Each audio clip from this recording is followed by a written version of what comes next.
Adesso a Palma di Montechiaro si torna a respirare aria pesante e la mente va al periodo caldo a cavallo degli anni 80 e 90, nel pieno della guerra tra Cosa Nostra e Stigia, l'organizzazione criminale che si contrappose alla mafia storica e che portò nel paese del Gattopardo e mise radici ed ebbe numerosi proseliti. Come Diego Provenzani, 49 anni, noto alle forze dell'ordine, ritenuto vicino alla Stigia, ferito ieri sera in una sparatoria avvenuta lungo la strada che conduce a Marina di Palma.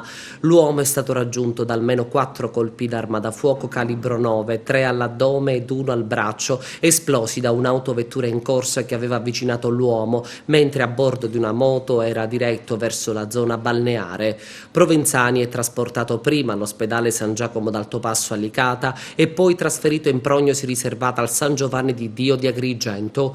Sul posto sono intervenuti i carabinieri e gli agenti del commissariato di Palma di Montechiaro. Sulla vicenda indagano i poliziotti della squadra mobile di Agrigento diretti dal commissario capo Giovanni Minardi. Provenzani era stato inizialmente coinvolto nelle indagini legate all'omicidio del maresciallo dei carabinieri Giuliano Guazzelli. Venne prima condannato per l'uccisione del sottufficiale dell'arma e poi assolto in seguito alle dichiarazioni dei collaboratori di giustizia Giovanni Brusca e Angelo Siino, che spiegarono come ad uccidere il maresciallo Guazzelli fu Cosa Nostra e non la Stigia.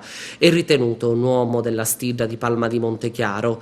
E così, sia per i metodi dell'agguato che per i trascorsi di Provenzani, gli inquirenti seguono la pista del tentato omicidio di matrice mafiosa. Appena il mese scorso c'era stato l'agguato contro Enrico Rallo, 39 anni, bracciante agricolo, raggiunto da 3 colpi di pistola e morto dopo 25 giorni di agonia.